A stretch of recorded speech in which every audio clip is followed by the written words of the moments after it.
السلام عليكم ورحمة الله وبركاته. أهلا بكم في قناتنا إدريس عدوك النرجسي.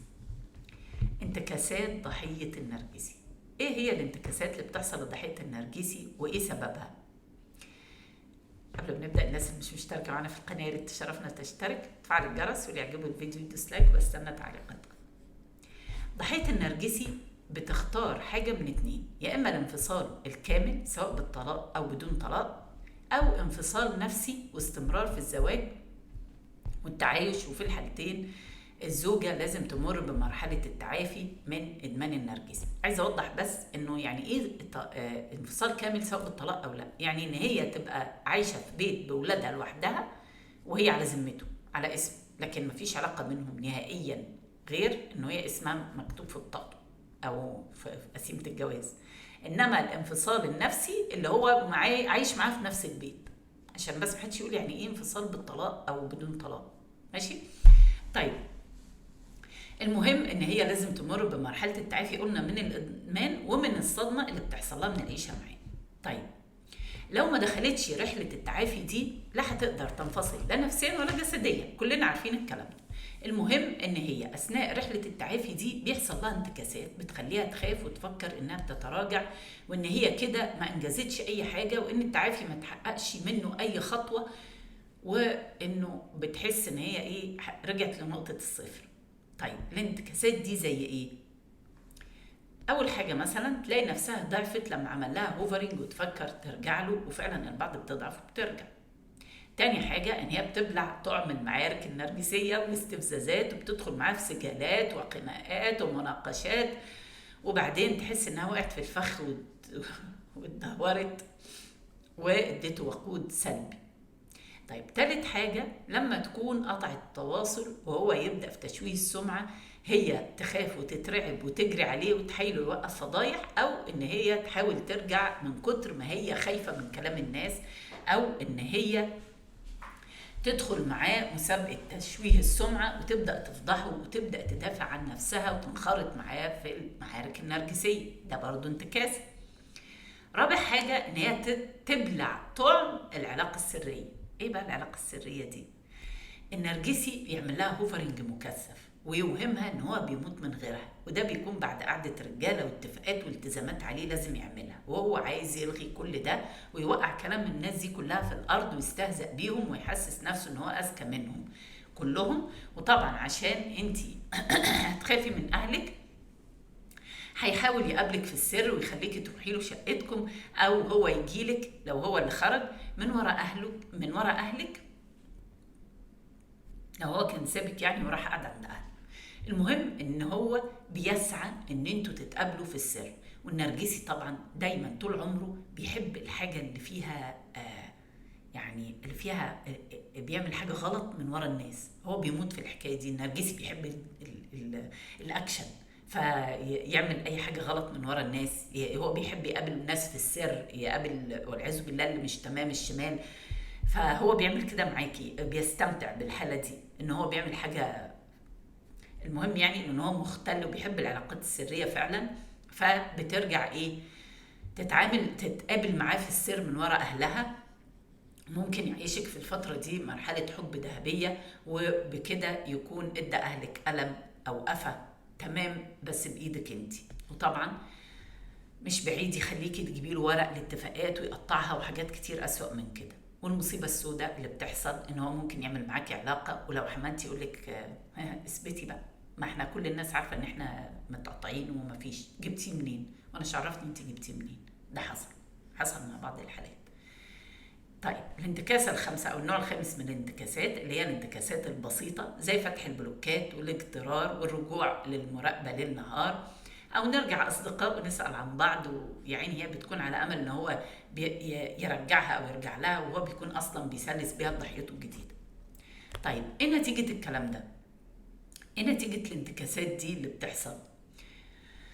أول حاجة، انت بيحصل لك احساس بالعار والفشل وانه مفيش فايده فيكي وان انت ضعيفه، وطبعا ده اللي هو عايزه النرجسي. عايز يرجع لك تاني، فعشان او ما يرجع لكيش، لكن هو المهم عايزك ترجعي تاني بالضعف ده عشان لما يحب يرجع لك او يحب يرجعك تبقي جاهزه. مش كده وبس، انت كمان بتلومي نفسك وتجلدي ذاتك وتحسي انك كأنك عاملة تلاقي نفسك محرجة وخايفة تحكي لحد عشان هتصغري في نظره، وتخافي تحكي لأهلك لأن انت صغرتيهم، وتلاقي نفسك عزلتي نفسك عن العالم خوف من مواجهة الانتكاسة اللي حصلت. ولو استسلمتي للوضع ده هتلاقي نفسك رجعتي تاني لنقطة الصفر فعلا. عشان كده أنا عملت الفيديو ده عشان أقولك لا، اوعي تستسلمي ابدا، واوعي تحسي بالعار ولا بالخجل اللي انت فيه. ده شيء طبيعي، ومحدش ما بيتعرضش للانتكاسات، محدش ما بيتعرضش للكلام ده. مفيش حد في العالم ما بيتعرضش لانتكاسات في حياته. ولازم تفهمي ان الانتكاسات دي جزء من الحياة وجزء من مرحلة التعافي، يعني جزء من التشافي، جزء من العلاج. لازم الانتكاسات تحصل، ده شيء طبيعي جدا لان احنا بشر.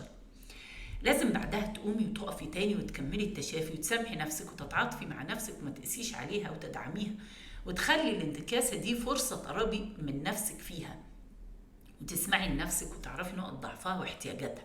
اسمعي نفسك وكلميها واديها مساحة كافية وحرية. ما تعمليش مع نفسك اللي النرجسي بيعمله معاكي. اتعلمي تكوني متسامحة مع نفسك زي ما انت متسامحة مع الناس. كملي خطوات التشافي وتجاهلي السلبيات اللي حصلت من الانتكاسة دي، وخدي منها الإيجابيات وتعلمي الدرس عشان ما تكرريهوش تاني.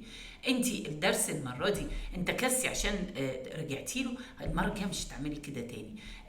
صدقتيه ورحتي في علاقة سرية معاه، برضو المرة الجاية مش هتعملي تاني الكلام ده. خلاص انت اتعلمتي الدرس. انت برغم ان انك عارفه ان هو خسيس وعارفه ان هو نرجسي وعارفه ان هو عايز يأذيكي، الا انك بشر.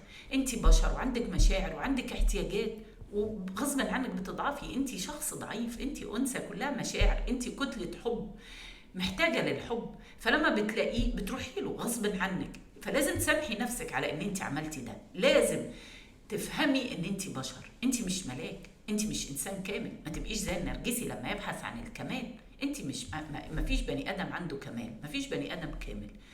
فانت لما يحصل لك انتكاسه لازم تتعلمي تسامحي نفسك، لازم تتعلمي من الدرس.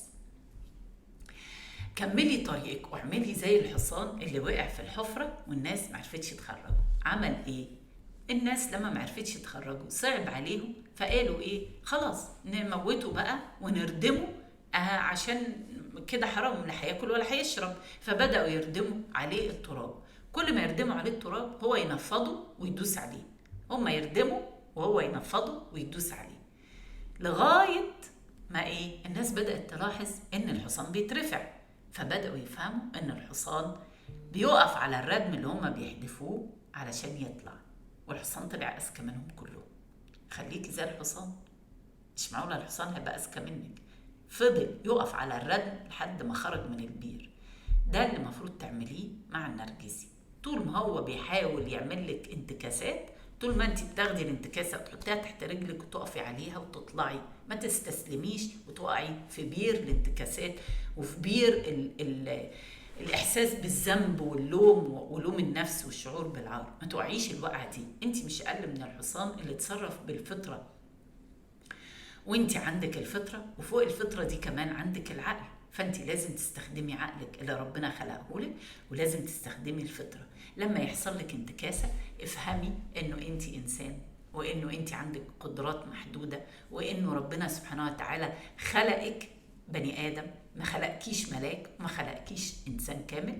فشيء طبيعي جدا ان انت تتراجعي، ولما تتراجعي وترجعي تقفي وتتعاملي مع نفسك وتكلمي نفسك وتقولي شيء طبيعي جدا. محدش ما بيغلطش، محدش ما بيقعش، محدش بيفضل طول عمره ماشي كده صح طول العمر. اذا كان العلاقه بربنا فيها رجوع وتقدم، الايمان يزيد وينقص، فما بالك بالعلاقه بقى مع البشر. يعني اذا كان ربنا سبحانه وتعالى احنا بنأثر معاه، والإيمان بيزداد ويرتفع، وأرواحنا تحلق في حب ربنا، وبعدين هوب ننزل تاني علشان أي أسباب بتحصل. هل إحنا لما بنعمل ذنب خلاص بنروح بقى نكمل بقى معصية بقى؟ ما إحنا خلاص أذنبنا ومش نافعين. ولا ربنا قال لنا ربنا خلق لنا التوبة ليه؟ ربنا خلق لنا التوبة علشان لو ما كانش خلق التوبة دي، كان البني آدم اللي هيغلط وعارف إنه مفيش رجوع خلاص هيعصوا في الارض فسادا، هيعمل كل اللي هو عايزه بقى، ما خلاص خلصت، ما هي خربانه خربانه، وكده كده ايه، رايح جهنم. طب خلاص بقى اعيش بقى زي ما انا عايز، واقتل في الناس بقى، واسرق وانهب واعمل اللي انا عايزه. طب ما طالما مفيش رجوع. لكن ربنا سبحانه وتعالى خلق لنا التوبه ليه؟ عشان يحافظ علينا، عشان يحافظ علينا من بعضنا، وعشان يحافظ علينا من نفسنا. فاذا كان ربنا سبحانه وتعالى خلق لنا التوبه عشان نرجع، طب احنا مش هنتوب؟ يعني احنا مش هنتوب على نفسنا؟ احنا مش هنسامح نفسنا؟ يعني التوبه دي يعني ربنا بيسامح وبيغفر. طيب احنا مش هنغفر لنفسنا؟ مش هنسامح نفسنا على انتكاساتنا وعلى اخطائنا؟ اذا كان ربنا اللي خلقنا بيسامحنا، احنا ازاي ما نسامحش نفسنا؟ سامحي نفسك نمره واحد عشان تقدري تتغلبي على نقاط ضعفك. سامحي نفسك وتعاطفي مع نفسك وحبي نفسك. اشوفكم الحلقه الجايه ان شاء الله.